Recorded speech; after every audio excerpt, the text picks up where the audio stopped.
മത്തായിയുടെ സുവിശേഷം 8-ാം അധ്യായത്തിന്റെ 12-ാമത്തെ വാക്യം. രാജ്യത്തിന്റെ പുത്രന്മാരെയോ ഏറ്റവും പുറത്തുള്ള ഇരുളിലേക്ക് തള്ളിക്കളയും, അവിടെ കരച്ചിലും പല്ലുകടിയും ഉണ്ടാകും എന്ന് ഞാൻ നിങ്ങളോട് പറയുന്നു. ജീവവചന ധ്യാന ചിന്തയിലേക്ക് എല്ലാ പ്രിയപ്പെട്ടവർക്കും സ്വാഗതം. കരച്ചിലും പല്ലുകടിക്കും അവസരം ഉണ്ടാക്കരുത് എന്നൊരു വിഷയമാണ് നാം ചിന്തിക്കുന്നത്. കുടപ്പിറവുകളെ പുത്രന്മാർ എന്ന് പറയുമ്പോൾ അവകാശമുള്ളവരാണ്. എന്നാൽ അവകാശത്തിന്റെ വില തിരിച്ചറിയാത്തവരാകയാൽ പുത്രന്മാരിൽ പലരും തള്ളപ്പെടും എന്ന ഒരു സത്യം നമ്മുടെ വാഴ്ചപ്പെട്ട കർത്താവ് വളരെ ശക്തമായി പഠിപ്പിച്ചിരിക്കുന്നു. ഞങ്ങൾ രാജ്യത്തിന്റെ പുത്രന്മാർ എന്ന് ചിന്തിച്ചിരുന്നവർ ജന്മന രാജ്യത്തിന്റെ അവകാശികളാണ് എന്ന്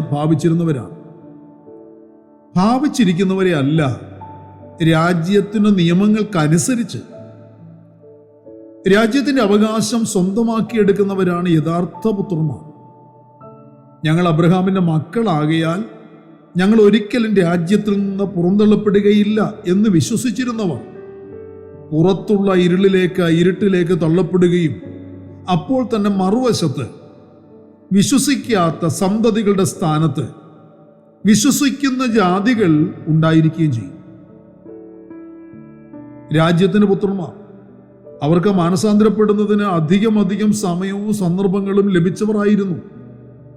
എന്നാൽ ആ സന്ദർഭങ്ങളൊന്നും അവർ ഉപയോഗിച്ചില്ല എന്നതിനാൽ അവരുടെ സ്ഥാനം മറ്റുള്ള വിശ്വസിച്ച ജാതികൾക്കായിപ്പോയി.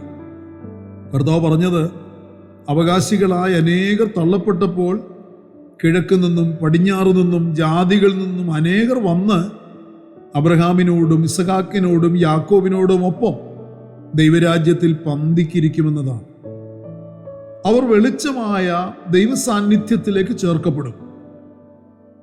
എന്നാൽ വെളിച്ചത്തിലായിരിക്കേണ്ടവരായ അനേകം അവകാശികൾ മാനസാന്തരപ്പെടായികയാൽ രാജ്യത്തിൽ നിന്നും ഇരുട്ടിലേക്ക് തള്ളപ്പെടുകയും അവിടെ കരച്ചിലും പല്ലുകടിയും ഉണ്ടാകും, അവിടെ മാനസാന്തരത്തിനിടമില്ല എന്ന് ദൈവവചനം വ്യക്തവും ശക്തമായി പഠിപ്പിക്കുന്നു. പ്രിയരെ, സ്വർഗരാജ്യത്തിന്റെ സന്തോഷത്തെയും അവകാശത്തെയും പദവിയെയും ഒരു സദ്യയായി ഉപമിച്ചിരിക്കുന്നത് ശ്രദ്ധേയമാണ്. ദൈവത്തിന്റെ സാക്ഷ്യം പ്രാപിച്ച അബ്രഹാം, ഇസഹാക്ക്, യാക്കോബ് എന്നിവരോടൊപ്പം സ്വർഗരാജ്യത്തിൽ പ്രവേശനം ലഭിക്കുന്നത് വളരെയേറെ വിലമതിക്കപ്പെട്ട പദവിയും അംഗീകാരവുമാണെന്ന് കർത്താവ് വെളിപ്പെടുത്തി.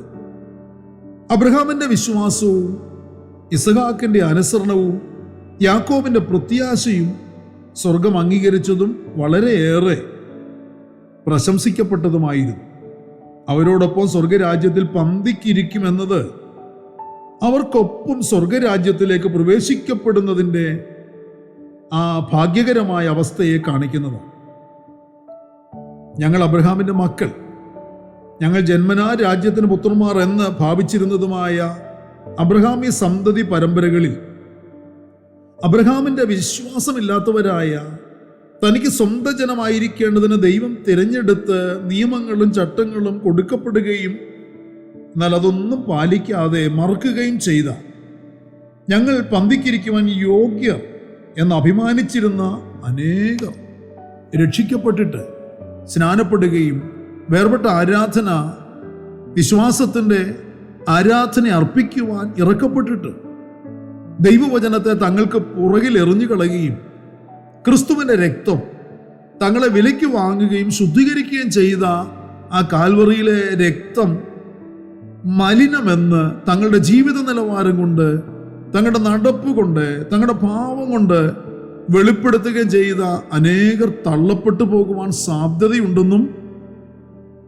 ആടുകളുടെ മഹാ ഇടയനായ കർത്താവ് തന്നെ ശക്തമായ ഭാഷയിൽ മുന്നറിയിപ്പ് നൽകിയിരിക്കുകയാണ്. ഞങ്ങൾ വിശ്വസിക്കുന്നു എന്ന് പറയുകയും ക്രിസ്തു മൊഴികളെയും അപ്പോസ്തോലിക ഉപദേശങ്ങളെയും അനുസരിക്കായികയാൽ ഞങ്ങളിൽ സത്യവിശ്വാസമല്ല ഉള്ളത് എന്ന് പ്രവൃത്തിയാൽ വെളിപ്പെടുത്തുവാൻ അനേകരെ ഈ ലോകത്തിന്റെ ദൈവം ഇന്നും വശീകരിച്ചു കൊണ്ടിരിക്കുന്നു. വശീകരിക്കപ്പെട്ടു പോയവർ ഏറ്റവും പുറത്തുള്ള ഇരുളിലേക്ക് തള്ളിക്കളയപ്പെടും. ഇത് ഭാവിയിൽ വെളിപ്പെടാൻ പോകുന്ന നിത്യകാല ശിക്ഷയെയാണ് ഇവിടെ ഓർപ്പിക്കുന്നത്. റോമാക്കാർ അവരുടെ കാലത്ത് നടത്തിയിരുന്ന ഒരു ശിക്ഷാരീതിയായിരുന്നു തടവ് പുള്ളികളെ ഭൂമിക്കുള്ളിൽ കുഴിച്ച അറകളിൽ ഇടുക എന്നത്. വെളിച്ചം കിട്ടാതെ അവർ കൂരിരുട്ടിൽ കരച്ചിലോടും പല്ലുകടിയോടും കൂടി കഴിഞ്ഞിരുന്നു. പണ്ട് യഹൂദ സംസ്കാരത്തിൽ കല്യാണ സദ്യകൾ രാത്രികളിലാണ് നടന്നിരുന്നത്. ആ സദ്യകളിൽ പങ്കെടുക്കുന്നവർക്ക് അകത്ത് വെളിച്ചവും പങ്കെടുക്കാത്തവർക്ക് അവരായിരിക്കുന്ന പുറത്ത് ഇരുട്ടുമാണ്.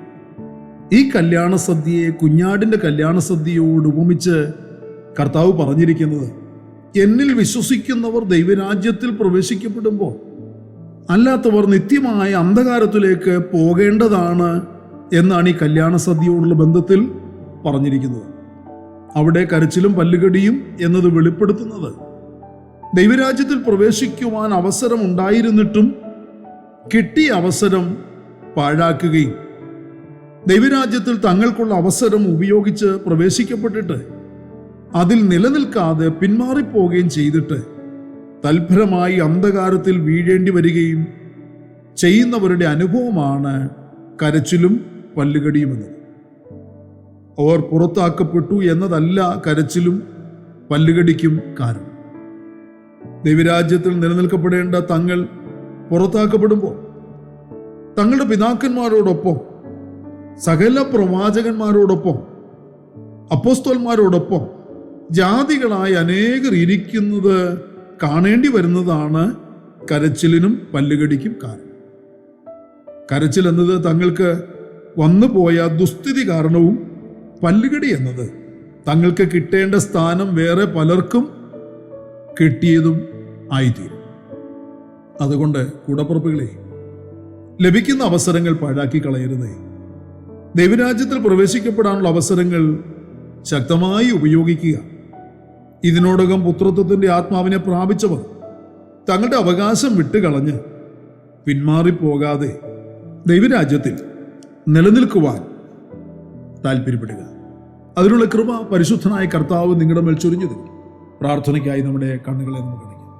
പരിശുദ്ധനായ ഞങ്ങളുടെ സ്വർഗീയ കർത്താവേ, കരച്ചിലും പല്ലുകടിയും ഒരിക്കലും ഞങ്ങളുടെ ജീവിതത്തിലേക്ക് ഞങ്ങൾ ക്ഷണിച്ചു വരുത്തുന്നവരാകുവാൻ അറിയാതെ പോലും അവകാശത്തിലേക്ക് നീക്കപ്പെടുവാൻ ഇടയാകാതെ കർത്താവേ, ദൈവരാജ്യത്തിൻ്റെ അനുഗ്രഹങ്ങളും അനുഭവങ്ങളും പ്രാപിച്ച് സ്വർഗരാജ്യത്തിൽ പന്തിക്കിരിക്കുന്ന ഭാഗ്യാനുഭവം പ്രാപിച്ച് മുന്നേറുവാൻ, അതിൽ നിലനിന്ന് സന്തോഷിച്ച് മുന്നേറുവാൻ ഞങ്ങളെല്ലാവരെയും സഹായിക്കണമേ.